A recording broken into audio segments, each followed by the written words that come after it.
Bonjour à tous et toutes, je suis absolument ravie et très honorée d'être devant vous aujourd'hui pour parler donc du manuel indocile de sciences sociales et notamment des notices sur lesquelles j'ai été sollicitée et notamment celle qui s'intitule « Qui veut peut ». Willy Pelletier, Philippe Boursier et Igor Martinage, qui sont les coordinateurs du livre, sont venus me voir un jour et m'ont dit Annabelle, on aimerait bien écrire un livre, écrire un manuel de sciences sociales, mais pas pour tes étudiants, pas pour les étudiants sociaux, en anthropologie, en économie, un manuel de sciences sociales sans coût d'entrée qui soit pour les citoyens. Et pour quel type de citoyens ? Pour les citoyens qui se définissent par leur position d'indocilité. Dans quelle mesure les sciences sociales peuvent-elles utiles, peuvent se présenter comme un savoir utile pour être indocile. Et c'était vraiment le but de ce manuel. J'ai évidemment sauté sur l'occasion qui m'était donnée de participer avec un très grand nombre de collègues universitaires à ce très très beau projet, donc qui vient juste de paraître en septembre, autour de mes sujets, de mes objets de recherche qui sont évidemment la méritocratie, le concours. Finalement, on parle tout le temps de concours de la fonction publique, concours des grandes écoles. Sont-ils justes ou injustes ? Reconnaissent-ils véritablement les plus méritants ?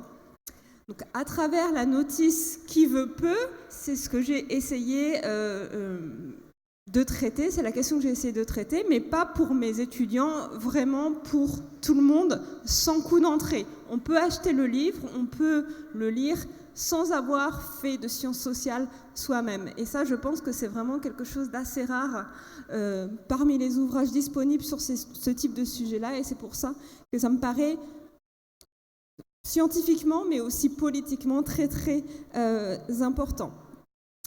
Donc, je suis quand même aujourd'hui là pour vous parler de mérite et donc pour répondre à la question est-ce que qui veut peut ? Est-ce que qui veut peut ? Alors, très clairement, la première réponse qu'on a tous, je pense, en tête, c'est non, c'est pas parce qu'on veut qu'on peut. Ce serait bien dans l'idéal, mais en fait, on sait assez clairement, il y a tout un ensemble de logiques sociales et institutionnelles, selon notre origine sociale notamment, qui font que même si on essaie très très fort, c'est un peu compliqué. Du coup, pourquoi on dit ça ? Et le départ de mon travail sur le mérite, c'était justement de comprendre pourquoi, déjà qu'est-ce que c'est que le mérite, comment on le définit, et pourquoi on y croit. Puisqu'on sait que c'est un idéal, mais que dans la vie quotidienne, c'est pas forcément ceux qui méritent le plus qui obtiennent des choses, pourquoi on y croit mordicus ? Alors, je ne vais pas vous faire un cours. D'ailleurs, la rentrée pour moi, la rentrée universitaire, c'est demain. Donc, je ne suis pas en mode prof aujourd'hui. Mais je vais quand même commencer par une définition. Le mérite en sociologie, c'est en général quelque chose d'assez abstrait, un concept assez abstrait. Alors, je vous donne la définition abstraite et ensuite, je reviens à des choses beaucoup plus concrètes. Le mérite, en général, en sociologie, on considère que c'est un principe de justice. J'en vois qui prennent des notes, merci beaucoup.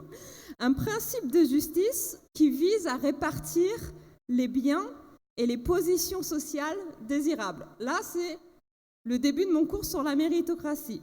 Le mérite, c'est un principe de justice qui vise à répartir les biens et les positions sociales désirables. Alors, quand je dis ça, en général, quand je commence par ça, je vous assure que mes étudiants sont un peu dans cette position-là. Et ils ne comprennent rien du tout, évidemment. La deuxième chose que j'aborde, évidemment, ou le deuxième auteur que j'aborde, plutôt le premier auteur que j'aborde quand je veux parler de mérite, c'est évidemment le premier sans doute qui vous vient à l'esprit si vous avez un peu lu de sociologie, c'est Pierre Bourdieu. Pierre Bourdieu, Jean-Claude Passeron, dans Les héritiers et la reproduction, 1964 et 1970, parlent de mérite et sont peut-être les premiers à comprendre le mérite comme un discours idéologique, comme un discours politique qui est produit par des institutions et en particulier par les institutions scolaires au sens large du terme. Le mérite, pour Bourdieu et Passeron, c'est une idéologie du don. Une idéologie du don. Qu'est-ce que ça veut dire? C'est un discours qui aveugle les individus, qui les rend aveugles sur la réalité des inégalités scolaires. On sait depuis Bourdieu et Passeron, évidemment, que tout le monde ne part pas du même point de départ face à l'école. Selon son origine sociale, selon l'encadrement familial dont on a bénéficié depuis très jeune, on va avoir plus de facilité à adhérer aux normes et aux demandes que nous posent nos instituteurs à l'école primaire, par exemple, et même dès l'école maternelle. Le mérite, pour Bourdieu et Passeron, c'est le discours qui fait croire aux individus que ces inégalités n'existent pas et qu'en fait, la différence entre un 12 sur 20 et un 13 sur 20 ne repose pas sur des inégalités sociales, mais sur une différence d'intelligence. J'utilise d'énormes guillemets, évidemment, autour d'intelligence, puisque la question d'intelligence en sociologie n'existe pas. J'y reviendrai. Donc, le mérite, ça fait croire aux gens qu'il n'y a pas d'inégalité à l'école, que l'école est une instance, est une institution absolument neutre, et que donc, si on a eu une mauvaise note, c'est de sa faute, parce qu'on n'a pas assez travaillé, parce qu'on n'a pas assez fourni d'efforts. Ok ? Donc ça, c'est la deuxième partie du mérite quand je fais mon cours sur le mérite et la méritocratie. Maintenant, ce que j'ai essayé de faire dans le manuel, c'est un petit peu différent. Je n'ai pas commencé par les grandes définitions sur le principe de justice, et le mérite comme principe de justice. J'ai commencé par un film qui m'a beaucoup marqué quand j'étais plus jeune. Je suis née en 1980, donc dans les années 80, et peut-être que vous vous rappelez qu'il y avait un film d'action qui était extrêmement célèbre, produit par un acteur et producteur qui s'appelle Sylvester Stallone, et qui incarne complètement cette idéologie du mérite. Devinez quel est ce film? C'est Rocky Balboa, bien sûr, Rocky. Vous connaissez la série Rocky avec Sylvester Stallone comme acteur, boxeur, qui campe un boxeur d'origine italo-américaine qui commence dans les bas-fonds de Philadelphie et qui, à force de travail et d'effort, grimpe à la fois dans l'échelle sportive, il arrive champion du monde des poids lourds, et ensuite grimpe dans l'échelle sociale. Et toute la série des Rocky, c'est Rocky qui sont bourgeoises un petit peu, vous êtes d'accord avec moi? Pour comprendre le mérite, il faut partir de Rocky. Rocky, c'est un discours idéologique qui est produit par des institutions comme l'école, mais qui est aussi produit dans plein d'univers sociaux, y compris le sport. Il repose ce mérite, ce principe de justice, sur 3 éléments. L'effort individuel et moral. Rocky, on le voit s'entraîner comme un fou, et l'idée, c'est pas seulement qu'il entraîne ses muscles, mais aussi sa psyché. Il est résistant mentalement. Ça, c'est la première dimension du mérite. L'effort individuel, bien sûr, physique et mental. La deuxième dimension du mérite, c'est la souffrance. Et ça, c'est très important. Vous voyez dans Rocky, Rocky souffre. Il souffre dans son effort, il souffre à l'entraînement, il souffre évidemment sur le ring parce qu'il se prend 2 ou 3 uppercuts qui le mettent KO. Et ça, dans le discours méritocratique, c'est absolument essentiel. Parfois, j'ai des enquêtés qui me disent « c'est bien de fournir un effort, mais c'est mieux en plus si on a souffert. » Comme si on méritait plus d'avoir souffert. C'est un peu presque sadique ou masochiste. Montre-moi ta souffrance et je te dirai si tu as véritablement mérité ta place ou ton bien. Ça, c'est une dimension très importante et qu'on oublie souvent. Et la troisième dimension qui me paraît vraiment essentielle sur le mérite, c'est faire valoir son effort individuel et sa souffrance dans un lieu où cette souffrance et cet effort sera reconnu. Si on fournit un effort et on souffre tout seul dans son grenier ou dans sa cave, on ne verra pas son mérite reconnu. Donc, il faut fournir cet effort dans un lieu public, dans un espace qui est reconnu comme ayant des caractéristiques pour reconnaître ce mérite. Dans le cas de Rocky, c'est assez simple. C'est le championnat, c'est le ring. Et ceux qui reconnaissent, c'est l'arbitre, mais c'est aussi le public. Dans tous les matchs de boxe, dans tous les films, le public a aussi un rôle très important. Il n'y a pas de mérite sans public, sans tierce personne d'une certaine façon. Donc il faut un méritant, un opposant, si j'ose dire, quelqu'un qui s'oppose, et donc Mr. T dans le 3, Ivan Drago dans le 4, etc. Et aussi un public qui applaudit, qui reconnaît l'effort de Rocky, même si Rocky perd. Rappelez-vous dans Rocky 1, je suis désolée pour ceux qui n'ont pas vu Rocky 1, mais à la fin Rocky perd, mais il gagne quand même par le cœur. Le public reconnaît son effort, son mérite, et il applaudit plus que le gagnant désigné par l'arbitre, Apollo Creed. Et à partir de là, à partir de ces 3 dimensions, ça justifie les hiérarchies entre les individus.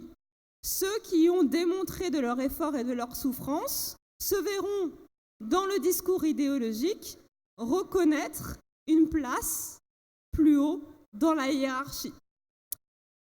On a l'impression que c'est quelque chose qui est propre au sport ou à l'école. C'est absolument pas le cas, évidemment. Dans votre quotidien, dans mon quotidien, on reproduit sans arrêt ce discours méritocratique. Par exemple, j'ai une petite cousine qui a à peu près 12 ans. Elle demande régulièrement d'avoir un nouveau smartphone ou d'avoir un smartphone tout court, parce que toutes ses copines en ont une. Sa maman, qui est ma cousine, qu'est-ce qu'elle lui répond d'après vous? Si tu travailles bien à l'école, eh bien tu auras ton nouveau smartphone. Et ça, c'est une déclinaison quotidienne du mérite. Ce n'est pas seulement à l'école, dans les notes, mais c'est un discours qu'on utilise constamment. Si tu as bien travaillé, si tu as fourni ton effort et tu as fourni, si j'ose dire, les preuves de ta docilité, eh bien, tu auras accès à ce bien.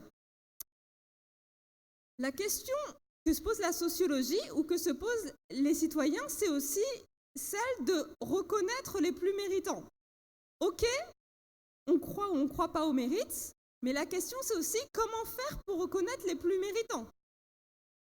Par quels outils on peut utiliser pour reconnaître les plus méritants? Tout le monde n'est pas boxeur, enfin en tout cas pas moi, hein, peut-être que vous aussi. Mais comment on fait pour reconnaître les méritants, en particulier dans un régime politique qui voudrait que ceux qui gouvernent soient les meilleurs? Comment on fait concrètement? Mais en France, on considère que les hiérarchies scolaires sont très importantes, que ce soit au travail, dans le monde du travail, ou dans le monde politique.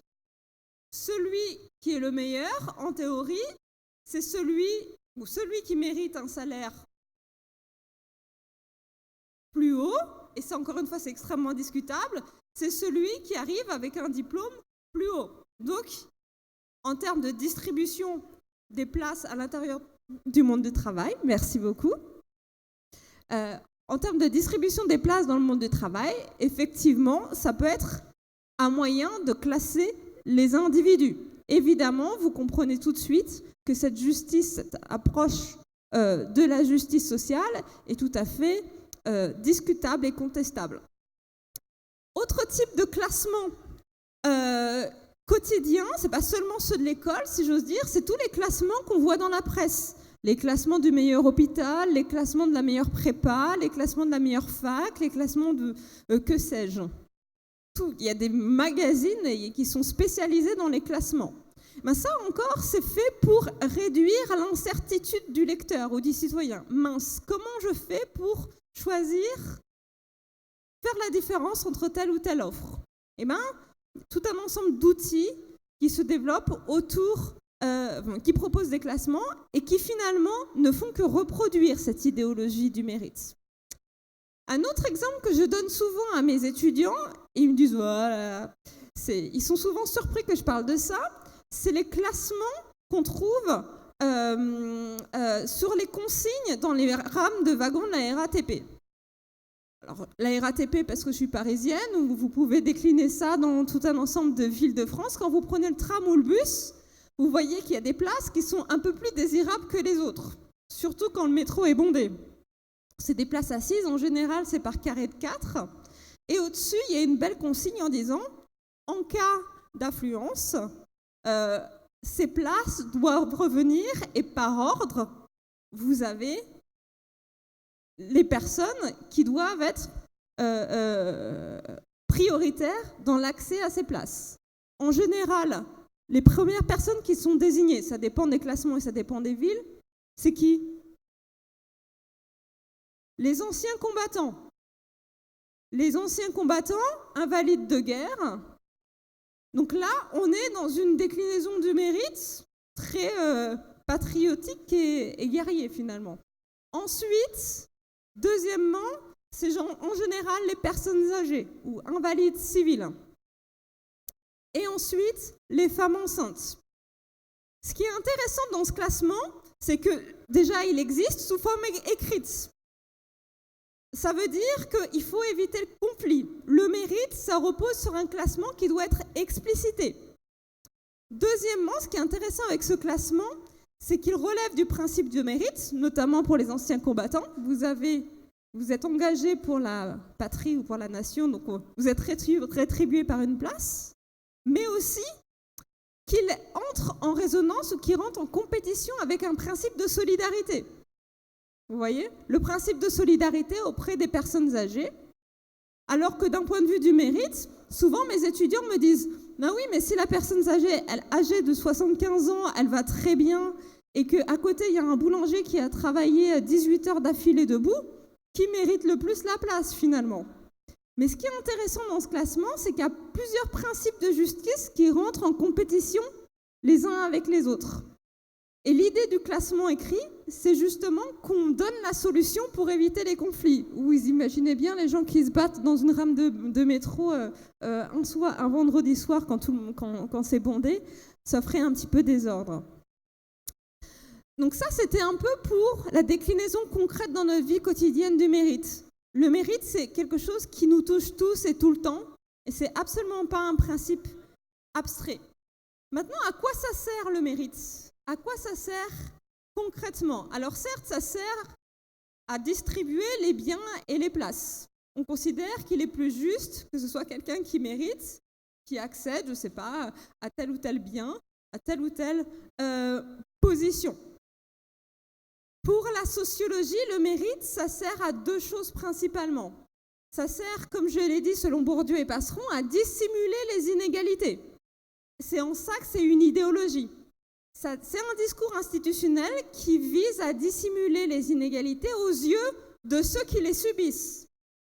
Je suis un individu qui subit des inégalités de par mon origine sociale, mais je n'ai pas l'impression que c'est l'institution ou c'est la société qui m'oppresse, j'ai l'impression que c'est de ma faute parce que je n'ai pas travaillé.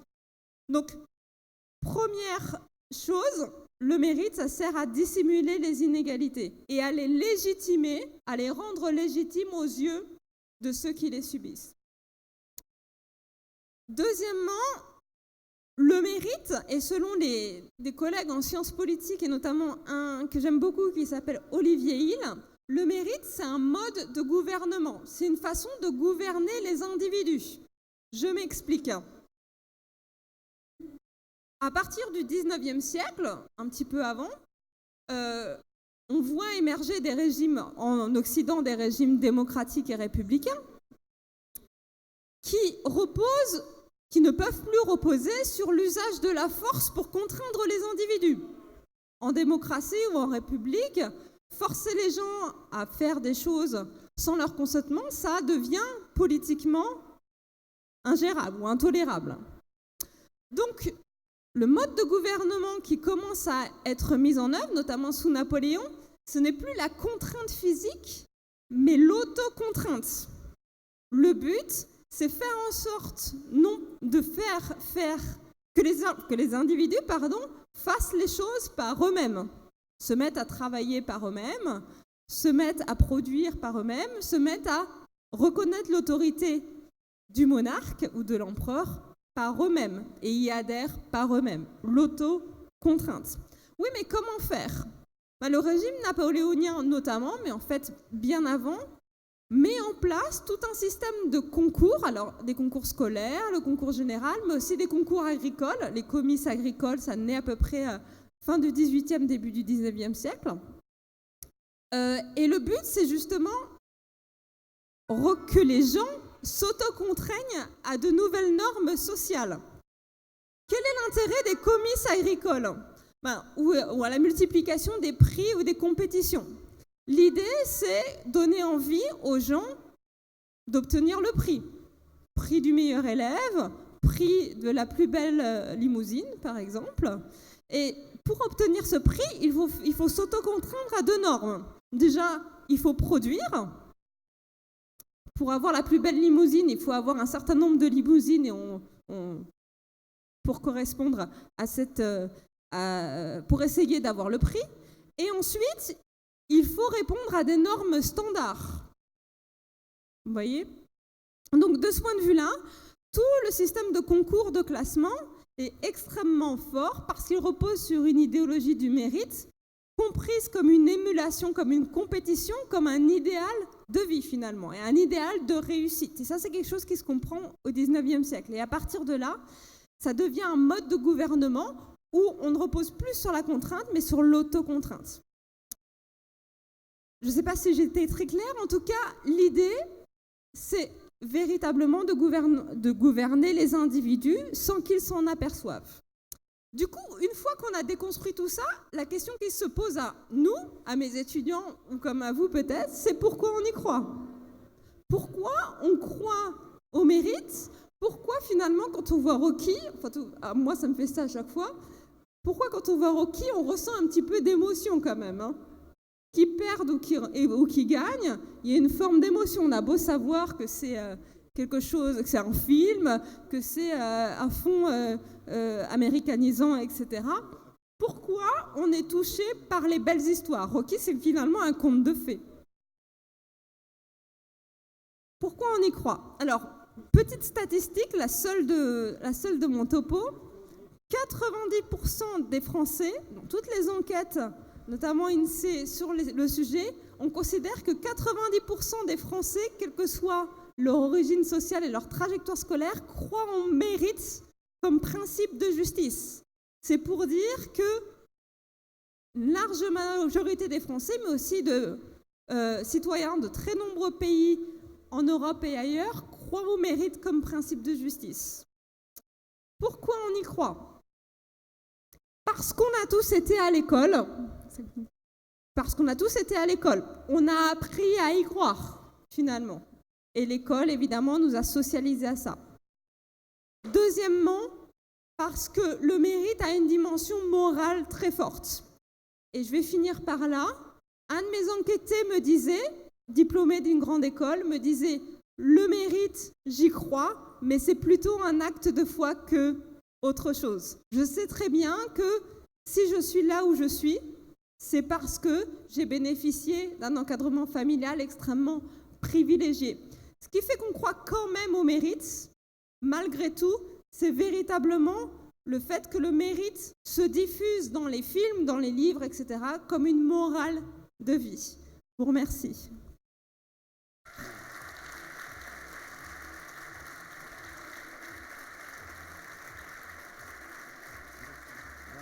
On va peut-être des questions dans la salle. Il y a un cercle vicieux quand même il me semble. Je vais vous poser une question, le temps que les gens dans la salle puissent réagir. Mais d'une certaine manière, cette critique de l'idéologie du mérite, elle se fonde sur une éthique du mérite, au sens où ce que cette critique explique, c'est quelque chose qui est en rapport avec la justesse de ce principe de classification sociale.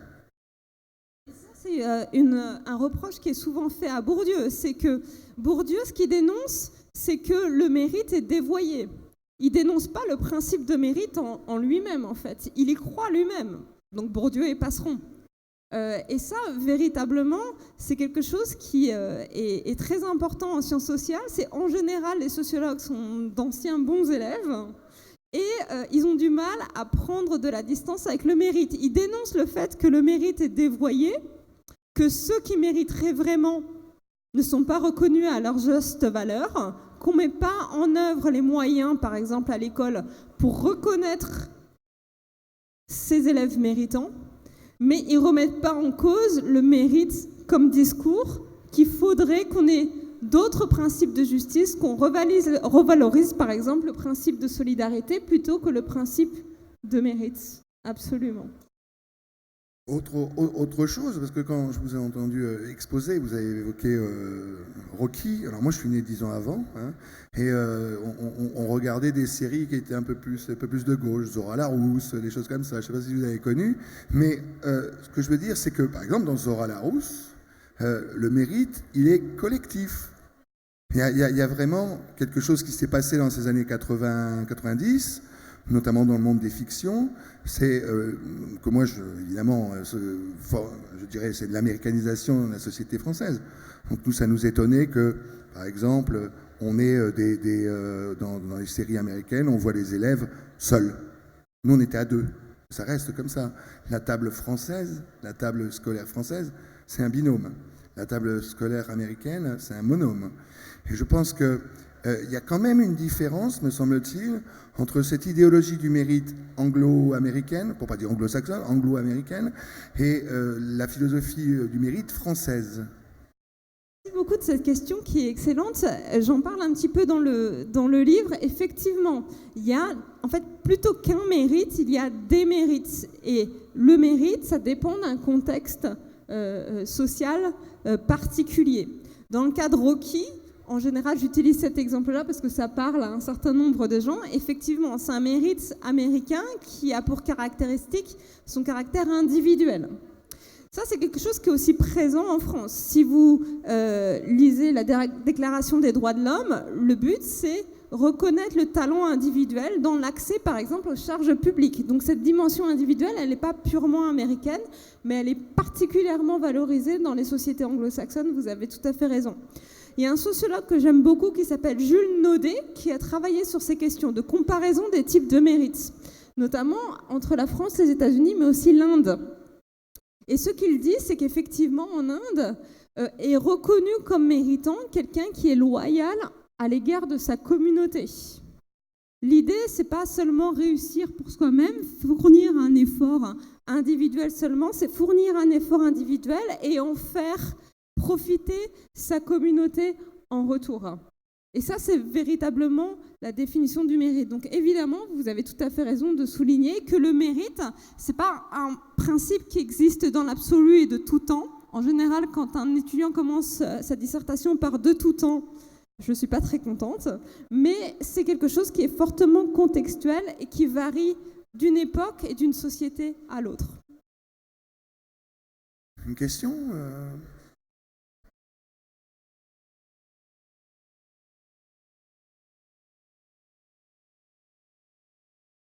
Bonjour, merci pour votre propos. J'ai une question très simple. Le mérite et la corruption. Et qu'est-ce que vous pourriez dire à propos du mérite et la possibilité d'une porosité avec la corruption, parce que c'est un risque. Voilà. Absolument.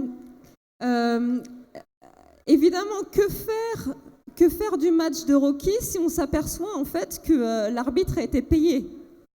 Ça, c'est la corruption.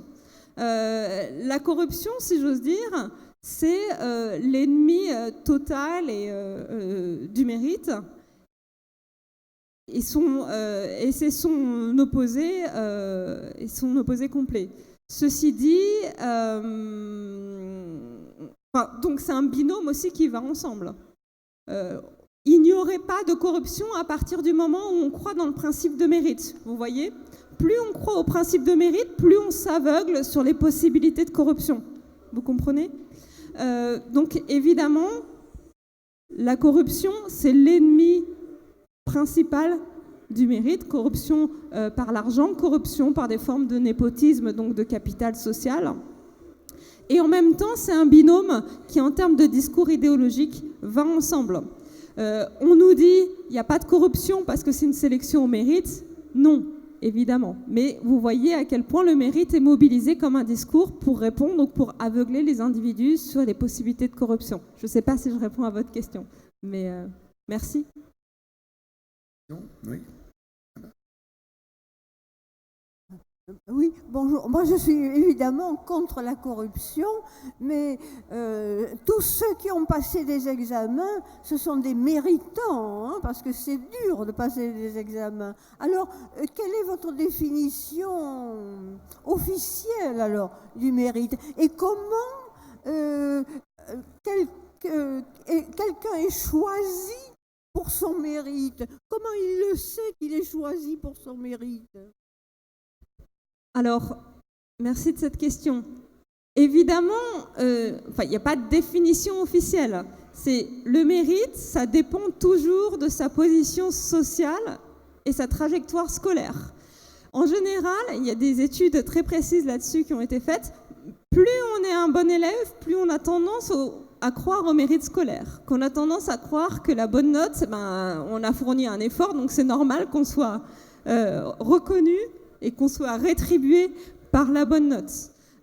En fait, ce qui est très intéressant, c'est que quand vous posez une question, vous me dites vous-même quelle est votre propre définition du mérite. Donc, quand vous me dites, quand on passe un examen et qu'on a fourni un effort scolaire, on est méritant, ce qui est intéressant, c'est que vous me dites que pour vous, et c'est tout à fait légitime et compréhensible, en fait, c'est le mérite scolaire qui classe les gens. Et ça, c'est juste. Pour votre voisin, ce serait peut-être, le mérite, ce serait peut-être un mérite sur la base du respect d'autrui et de l'altruisme. Et méritant, celui ou celle qui soutient et qui aide sa famille ou ses amis d'une façon ou d'une autre. Et c'est ça qui est intéressant avec le mérite, c'est qu'il n'y a pas de principe absolu. C'est un principe de justice, mais qui s'applique à chacun et qui est défini par chacun de manière différente. En général, on considère qu'il y a deux grandes façons de définir le mérite scolaire, l'effort scolaire, et l'altruisme et le rapport à autrui, effectivement. Alors, est-ce que cette réflexion n'a aucun rapport avec le fait que dans le monde social dans lequel nous vivons, il aurait été possible récemment que quelqu'un un banquier assez brillant, inventé de toutes pièces par le système médiatique, devienne, par une opération tout à fait remarquable, notamment sur la base de ses mérites plastiques et rhétoriques, président d'une république imaginaire. Alors, je ne vois pas du tout de qui vous voulez parler.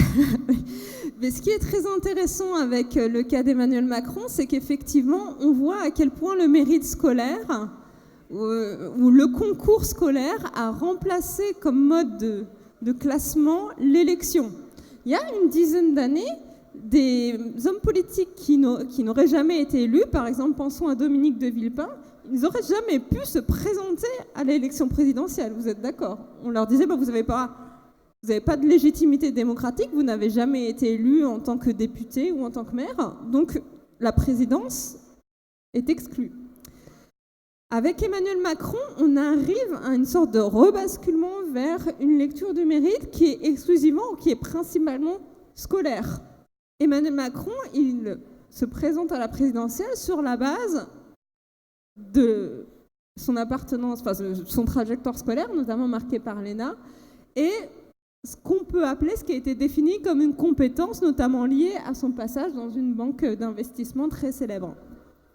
Et là, ça encore, c'est à la fois remarquable, mais pas dans le sens moral du terme, mais plutôt en fait effrayant de voir à quel point cette légitimité scolaire, elle a complètement dépassé cette légitimité démocratique. Et dans le cas d'Emmanuel Macron, ce qui est impressionnant également, c'est la manière dont ça s'est accompagné de ce qu'on appelle en sociologie de l'éducation un culte de la précocité. Bourdieu et Passeron disent dans Les Héritiers que le système scolaire français se caractérise par le culte absolu du plus précoce. Pensons tous les ans au reportage télé dans les JT sur le plus jeune bachelier de France, le plus jeune polytechnicien, le plus jeune bachelier, etc. Mais Macron, il est exactement dans cette logique-là, le plus jeune président de la République de France. Et donc, de ce point de vue-là, il relève d'une lecture du mérite extrêmement scolaire, mais dans tous ces abus, si j'ose dire. Une question, oui. Attendez le micro. Je vous entends pas. Je m'étonne dans le parcours de Macron, puisque vous êtes Damien, que vous n'ayez pas fait allusion à la pro. Parce que quand même, oui, c'est un parcours bien typé, bourgeois, non laïque. Enfin bon, j'arrête, parce que je peux mettre beaucoup de qualificatifs. Je préfère que vous les assumiez ou que vous les diffusiez à votre manière. Merci beaucoup. Alors, évidemment, Emmanuel Macron, comme le souligne monsieur, qui est un bon connaisseur, je pense, du système scolaire picard et amiénois, est passé par le lycée Henri IV à Paris, puis Sciences Po, puis l'ENA, et avant, il a été formé dans un lycée jésuite, catholique, qui s'appelle la Providence, qui est le lycée de la bourgeoisie, la haute bourgeoisie amiénoise. Et donc, effectivement, c'est un parcours qui est bourgeois et non laïque. Et c'est là, d'ailleurs, où, petite anecdote, il a rencontré Brigitte Macron. Donc, effectivement, il y a quelque chose qui relève aussi du système privé dans la formation d'Emmanuel Macron. Une autre question Mais monsieur... Bonjour. Je voulais vous demander si c'était simplement possible d'imaginer une société sans mérite, parce que même dans une société qu'on voudrait plus égalitaire, il y a des gens à qui on donne des responsabilités et on veut croire que c'est les meilleurs qui ont ces charges. Alors, merci de cette excellente question qui me permet d'enchaîner encore une fois sur le livre, parce que ma notice finit par cette question: peut-on vivre dans une société sans mérite, finalement, ou qui repose sur d'autres principes de justice? Pourquoi pas? Parce que, en fait, dans l'Antiquité, ce qui désignait les gouvernants, ce n'était pas seulement le mérite. En général, on considérait, notamment avec Platon, que les méritants, c'était les plus savants. Mais vous aviez d'autres principes de justice, notamment le tirage au sort. Et oui, la chance. Pour devenir un élu du Sénat, alors je ne suis pas spécialiste de l'Antiquité, mais en tout cas un élu en Grèce antique, l'idée, c'était d'être tiré au sort. Alors évidemment, c'était un tirage au sort inégalitaire selon nos normes. Il fallait être un homme et être un citoyen, ce qui supposait d'avoir une position sociale et politique très particulière. On était exclus donc les femmes et ceux qui étaient considérés comme les esclaves. Mais pour être gouvernant, il était considéré comme plus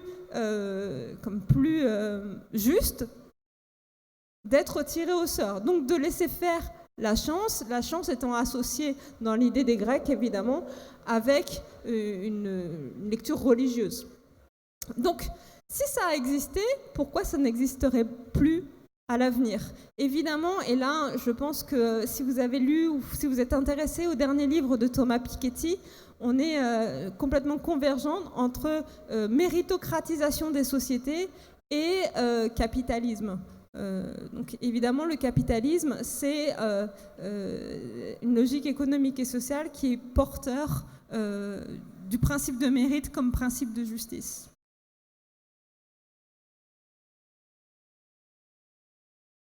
Oui, bonjour. L'accès à la compétition pour le mérite est-il le même pour tous? Évidemment non. Évidemment non. Alors je vous vois pas. Ah d'accord. Okay. Ah d'accord. Merci. Évidemment non. Je ne l'ai pas dit, mais évidemment non.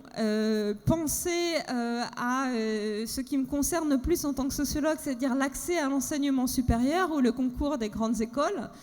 Pour accéder au concours des grandes écoles, notamment à certaines, pensons à l'école normale supérieure, il faut savoir qu'il faut aller dans la bonne prépa.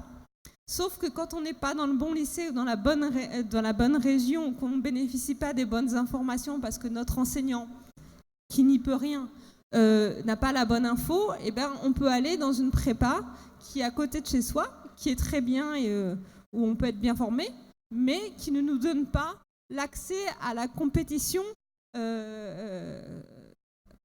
qui ne nous donne pas l'accès aux bonnes informations qui nous permet de rentrer dans la compétition de manière égalitaire ou équitable plutôt avec les autres étudiants. Donc évidemment, le mérite de ce point de vue-là n'existe pas.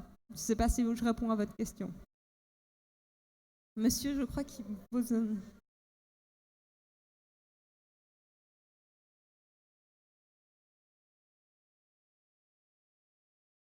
Merci. C'était pour pointer, dans votre discours, vous avez pris les deux exemples avec le recrutement par concours d'une part et puis la hiérarchie des salaires d'autre part, qui sont censés être calqués sur un mérite.